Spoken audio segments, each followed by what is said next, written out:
Hello， 大家好，我是陈阳成。大家遇到了各种 bug， 有的是非常搞笑的 bug， 也提供了很多修改的建议，所以我们今天才有了这期视频。那再次的感谢大家能够在百忙之中抽出时间来玩这款游戏。那从9月5号当天，游戏正式在 Steam 免费开放下载开始，我就开始各种修 bug， 增加新功能。那到今天9月7号了，你们看视频应该是9月8号。那缝缝补补了许多地方，所以来跟大家汇报一下，到底修改了、增加了哪些功能。这种感觉其实挺好的，大家一起齐心协力的，就是苦了我这个工具人。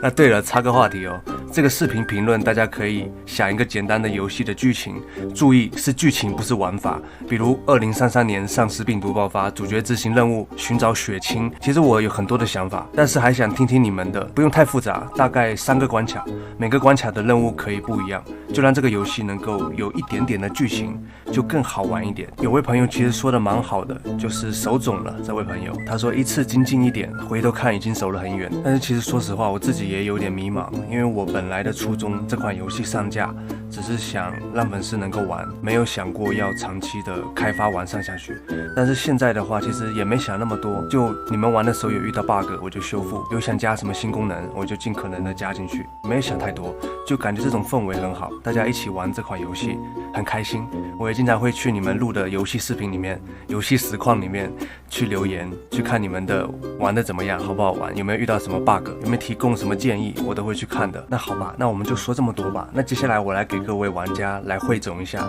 这几天总共更新了哪一些内容。那你们在玩的时候一定要保证这个游戏要最新版本，因为旧版本可能有一些问题。那首先更新的第一个就是子弹的初始的数量增加了，因为有的玩家觉得子弹太少了，我打完了上次还有很多，所以我就增加了子弹的初始的数量。然后第二个就是可以1枪爆头了，因为之前的设定是2枪才能爆头，那有可能有些人瞄不好，就一直没有瞄到头，所以一直爆不了头就死不了。因为打身体的话可能要5枪还是6枪，所以爆头是最快的方式，所以改成了1枪爆头。那第3个点就是我们近战2次打到丧尸之后，就会触发一个一击致命的大招，就更发挥出近战的优势。那第4个点就是小村庄的场景，不知道你们有没有印象，里面的光照我给它过度的柔和了一点。然后第5个点也是大家非常有意义的地方，就是我主角身上的水印我就隐藏掉了，也不管会不会有人盗版，你们游戏体验最重要，所以我就把主角身上的水印隐藏掉了。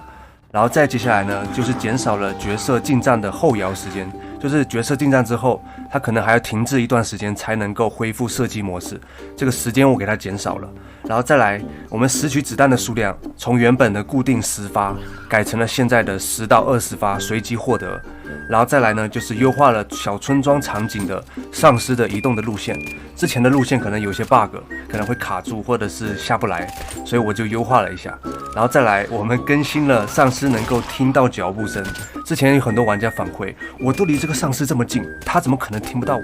所以就满足你们的需求，我就增加了丧尸能够听见脚步声，当你们足够靠近丧尸的时候，他就会听到你，他就会过来打你了。然后再来呢，我们降低了射击中的角色动作的迟缓，所以我就尝试降低了一点，不知道效果怎么样。然后再来就是优化了脚步声和丧尸声音的大小和范围，因为之前有些玩家反映说脚步声还有这个尖叫丧尸的叫的声音，不知道它是从哪个方向的，所以我就让这个方向感更加明确一点。不知道你们听这么多会不会觉得枯燥？然后再来，我们移除了排行榜的功能，也是逼不得已，本来想说让你们感受一下，但其实后面发现很多人开挂，而且有人恶意会请求服务器，导致服务器瘫痪掉，所以就把这个功能移除掉了，没有办法。然后再来呢，我们增加了爆头时的音效和提示，最新版本你们可以玩一下，就是爆头的时候我是参考那个战地1，因为游戏是比较短快的类型，所以增加这种爆头的提示音可能会更好一点。然后再来呢，就是你们反馈最多的问题，没有鼠标的灵敏度的选项，所以我熬了一个通宵，参考了战地1的 UI 界面，给你们增加了这个鼠标灵敏度的选项，所以希望你们能够有个更好的游戏体验吧。然后再来呢，就是键盘指引的界面修改了，这个界面的修改我参考的是绝地求生，它的那个界面的排版来参考的，所以可能更明确一点，因为之前要鼠标悬浮到按键上面才会出现这个按键的提示，就比较不方便，所以我就干脆全部列出来了，方便你们去看。然后再来呢，就是彻底的修复了小村庄的这个碰撞问题。对，因为碰撞可能有一些楼梯的阁楼的间隙包括墙壁的间隙都打不到上尸，这样子不太合理，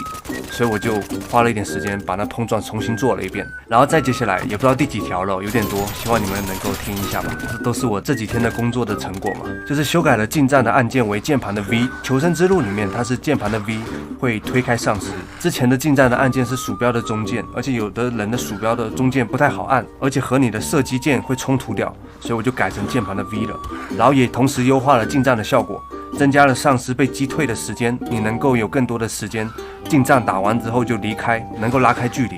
然后再来呢，就是丧尸被击中有35%的概率被击退。然后再来就是优化了全屏模式和分辨率的功能。之前有很多玩家反映全屏都没效果，分辨率设置都没用，所以我又花了点时间彻底的优化完善了一下。然后最后一个点了，马上要结束了，最后一个点就是减弱了动态模糊的效果。因为如果要做这个开关的话，我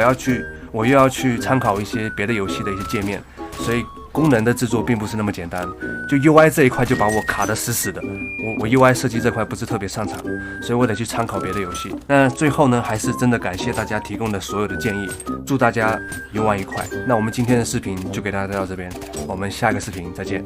拜拜。